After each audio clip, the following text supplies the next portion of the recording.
Hey there, welcome back. I want to share with you another really important piece of the puzzle for um, living the life you want, whether or not you have anxiety and fear. So, one of the most common challenges that my coaching clients have is getting clarity about what their next action step is. They have a general sense about where they want to go, or maybe not at all, but they know their heart's longing for something and they want to take action to move there, but they're not sure what it is. So the question is, how do you find that out? How do you find out what it is that is going to bring you the greatest joy? What's the action step that's going to take you there? It can be challenging to figure that out, especially because there's lots of things going on for us. Inside ourselves, we've got feelings, we've got thoughts, we've got urges. Outside of ourselves, we have people with opinions telling us what they think. So there's lots of stuff going on there. And it can be difficult to sort it all out and find the thing, the action that's really going to take you to your greatest joy. So what most people do is they are following what I call your neural net. And your neural net is just that part of you that's been programmed by your past experiences. It's actually a really important part of you. It's the part of you that knows that you shouldn't touch a hot oven because maybe you accidentally did it when you were 3. It's that part of you that learned how to drive and lets you drive without having to think about the 25 billion things you have to do right to drive safely. It's that part of you that helps you walk and chew gum at the same time. So it's a really important part of you. But we get into trouble when we let our neural net run the show. And here's why. Our neural net, being programmed by the past, doesn't have all the information about the future. So, for example, let's say that you went to a movie last week and you had an experience where you got kind of panicky. So your neural net learned that going to the movie equals being panicky. And that is the truth for your neural net. So now your neural net wants to tell you, don't go to the movies, because that will get you into trouble. So your neural net doesn't know the whole truth about you, which is that it's possible to have different kinds of experiences at the movie. So just to be clear, your neural net is not the bad guy. It's a really important part of you, but you don't really want it running your show. So what do you want to run your show? Well, what I have found for myself and my clients is that if you let your spiritual self run your show, that will take you to your greatest aliveness, your greatest joy. So I want to tell you just quickly what I mean by that. Your spiritual self is and I don't mean your religious self necessarily, unless that really is part of your spiritual self.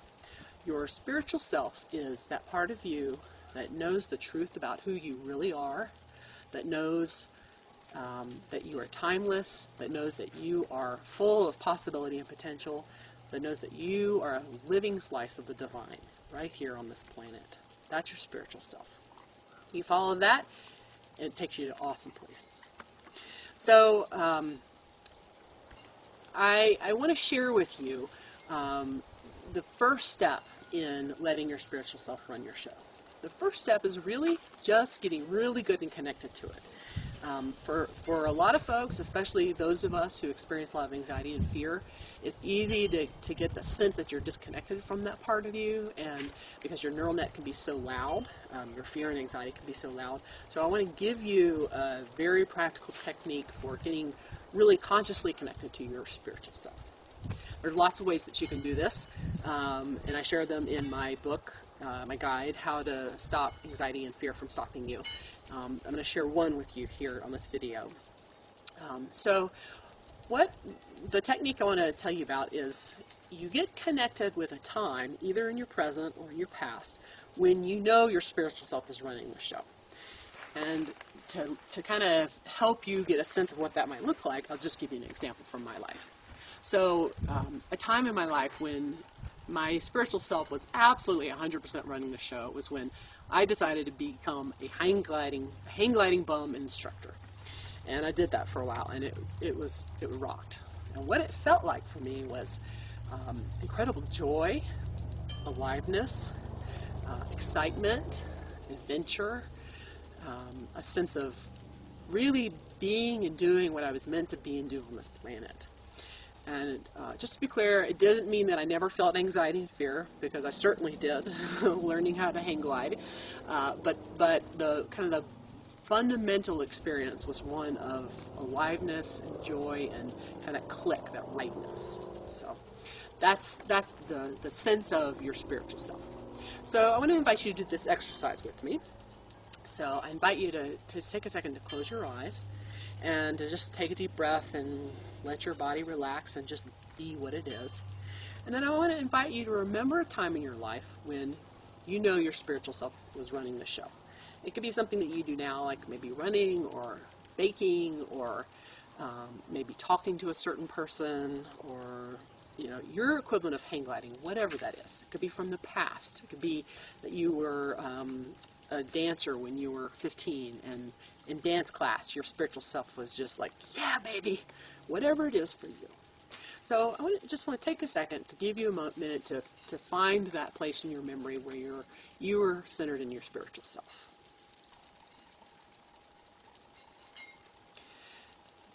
And now I invite you to take the time to really kind of close your eyes and just imagine yourself there as if it were real. Imagine the sounds and the smells and the sights, the feeling of it.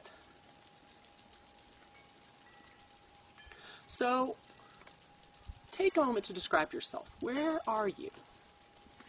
What are you doing? Who are you with?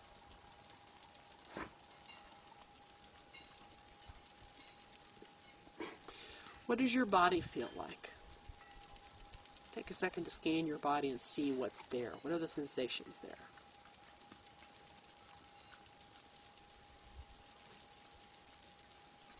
What does your heart feel like?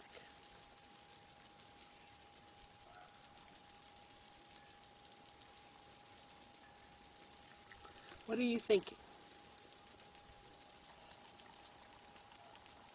So now taking all of this together, all of these pieces together, what's the essence of this place for you? And it might be in the form of a word or a sentence or a feeling or an image or a sound, whatever works for you. What's the essence of this place for you?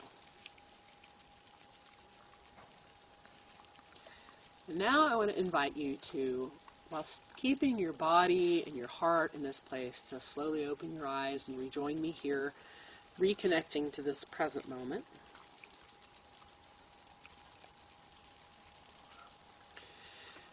So I want you to know what's awesome about this is that you just created your first record, kind of conscious recording of your spiritual self. And this is a place that you can bookmark. Whatever the specific sights or sounds or sensations or feelings that really kind of had pop for you in that memory, those are your bookmarks. That's what you use to return to this place and really get deep inside of it. And then once you're deep inside of it, this is a really great place from which to make decisions. This is a really great place from which to get clear about what your next step is for your life, for your journey. So I hope this has been helpful for you. This is just one of many ways that you can connect with your spiritual self, and different ways work better for different people. So what I'd encourage you to do is try this out a couple times with yourself and see what else comes up for you. Maybe a couple other memories, maybe something stronger will come up for you. And use that as your kind of your guiding place to go to when it's time to make decisions about what comes next for you. So thank you for spending this time with me. If you have any questions, I'd be happy to answer them. You can click on the contact link at the top of the page, and I would be happy to answer your questions. I also have a ton more information about letting your spiritual self run the show in the guide I wrote, How to Stop Anxiety and Fear from Stopping You. So if you would like to know more about this, that guide is a great place to look for more information. What I wish most of all from you is that you get to live the life that you are longing to live. You get to live the life that your heart is longing for. And I'm here to tell you, as somebody who has experienced a lot of anxiety and fear in my life, that this method, coupled up with the methods of meeting yourself in love that I talked about in the other video, this allows you to take steps, to take action, and get to have the life that your heart is longing for. So I wish that for you, that you get to have the life that your heart is longing for. Thank you very much for spending this time with me, and I look forward to talking with you soon. Take care. Hey there. Welcome back. I want to share with you another really important piece of the puzzle for